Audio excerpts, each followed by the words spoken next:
I just stayed up all night binge watching Netflix's new wide receiver documentary. Here are the biggest moments, reactions, takeaways, and overreactions for every single receiver that was featured in the documentary. Starting with Deebo Samuel. The first thing that is very clear is why the 49ers value Deebo Samuel so much more than they do Brandon Ayuk. Because when Deebo Samuel got injured in the middle of the season last year, it destroyed this team's offense. Kyle Shanahan was talking about the impact. Brock Purdy was talking about how there's no other player out there like Deebo Samuel. George Kittle, even Deebo Samuel himself realized how important he was to be out there. But that's where things are kind of interesting here. Because think about it, Deebo Samuel is a very injury-prone player if you think about it over the last couple of years. And when you're sitting here as the 49ers, understanding that you might not be able to pay both of these wide receivers and your quarterback's contract coming up, you kind of gotta pick one. You're looking at that time that Deebo Samuel missed and how much it affected your offense and assuming, yes, Deebo's the most important guy to make this thing go. He's the most irreplaceable guy in the offense. But later in the documentary, you'll see Brandon Ayuk made the game and season-saving play at the end of the NFC title game to literally single-handedly fuel a historic comeback and send the 49ers to the Super Bowl where they would lose, but they needed Ayuk to get there. He's also led the team in receiving over the last 2 seasons. Yes, over Deebo Samuel. Like I was saying, he's more durable than Samuel in his career so far. To me, it's very important and vital that the 49ers find a way to keep both. And maybe they can work with Brock Purdy on his contract to accommodate that somehow. Speaking of the 49ers, I feel like they could have a Netflix show about George Kittle 24/7. I was never a giant Kittle fan until after I watched this doc. I already knew he was a chill dude and probably an entertaining guy to hang out with. But man, it just seems like he's having fun in all walks of his life. And this guy is a beast on the field. It's like he becomes a different person. Talk about being important to the San Francisco 49ers. Kittle may be as important as any of them. What he does as a blocker down the field is highlighted very well in this documentary. And they talk about how rare it is for a tight end to also run routes the way George Kittle does down the field. But my favorite part of George Kittle's feature in this docuseries was probably his talk about wrestling. If you don't know me very well, I'm a wrestling fan as well. But Kittle's more than just a fan. He was teasing that you never know, he might step in between the ropes and start training to become a wrestler. That maybe in his post-football life, he has another life waiting for him. His wife was talking about how they've had rings installed in their backyard in the past, and how George has already maybe started to lightly train to become a wrestler one day. How crazy would that be? We're seeing Logan Paul in the WWE. We've seen guys like Gable Stevenson go over to the WWE and then go over to football. Now we could see a football player go over to wrestling? I'm saying form a tag team with Aaron Donald. Used to be rivals, now they're best friends in the WWE. The WWE needs to hire me to write some stories. Davante Adams, on the other hand, throughout this documentary, seemed like he was being tortured. And I will get into that in more detail, but first, make sure you like the video. It's the free way you can support my channel and send this video out to more NFL fans like me and you in the algorithm. And then if this is our first time meeting, hi, I'm NFLMike. Nice to meet you. I'd shake your hand if I could. I'm an NFL content creator that creates NFL content 24 hours a day.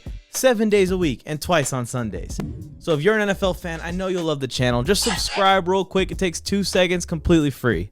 And turn on notifications so you can be here every time I post. Thank you guys so much for the support. We have reached 10,000 subscribers on YouTube. I started the journey in long form content just a few months ago and we are still just getting going. Can't wait to see what the future holds here on YouTube. Hopefully similar success to what we've seen on TikTok. What was I talking about? Oh yeah, Davante Adams hates his life. I don't care how much Raiders fans try and tell me otherwise. Every time I see this dude in front of a camera, he looks miserable. And that was not any different in this documentary. Jimmy Garoppolo and Josh McDaniels were driving Davante Adams insane.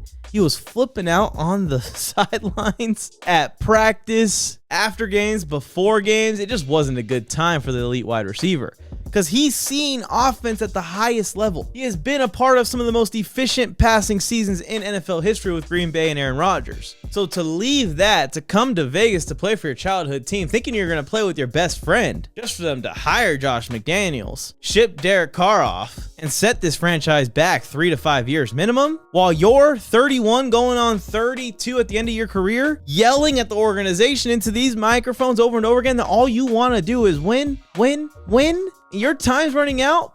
I can see why Davante Adams would be impatient and a little disgruntled. There's a specific part of the documentary that was probably my favorite, especially being a Chargers fan. When the Jets came to Vegas to play the Raiders, Davante met up with Aaron Rodgers the night before the game and talked with him for 4 hours.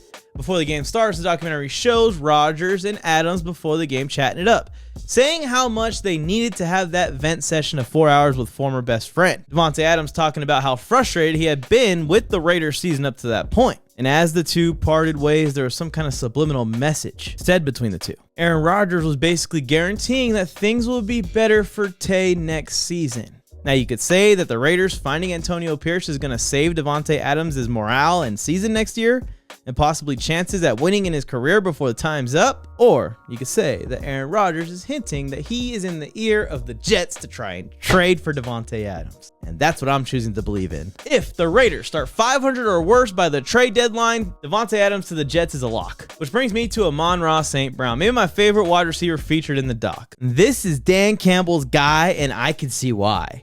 When you talk about bite and kneecaps, when you talk about grit, Amon-Ra showed that all off in this documentary, playing through a hip pointer, multiple other injuries throughout the season, and still being an all-pro for the Detroit Lions, even though they snubbed him from the Pro Bowl, which was his original goal at the beginning of the season. If you guys have any doubt that Amon-Ra has earned that massive contract he got this offseason, watch this docuseries and you will understand why. They need this guy. Something else that I noticed about Amon-Ra St. Brown, and this is maybe more of the overreaction side, is that when they went back to Los Angeles to play the Rams, and when they went back to San Francisco to play the 49ers, he was especially excited for those games. The dude loves the state of California, where, remember, Amon-Ra St. Brown played for 4 years at USC as a wide receiver. So I'm just saying, Amon-Ra, after this big contract is over and you've made hundreds of millions of dollars with the Detroit Lions, move back here to the West Coast. Come on home to LA. Hey man, I love to see him on the Chargers, but also the Rams. And then Justin Jefferson was the other wide receiver that proved he's worth every penny and proved that he's an absolute dog in this league. I mean, you could tell that this kid wants to be the greatest of all time. Last season, he played through multiple major injuries, and the Vikings season was pretty much shot the second they lost him. Then they also lost Kirk Cousins for the season, and he refused to sit down and refused to stop putting everything on the line for his team. This is the kind of guy you pay $30 million. Coaches had to forcefully remove Justin Jefferson from the lineup to get him to take a rest in week 18.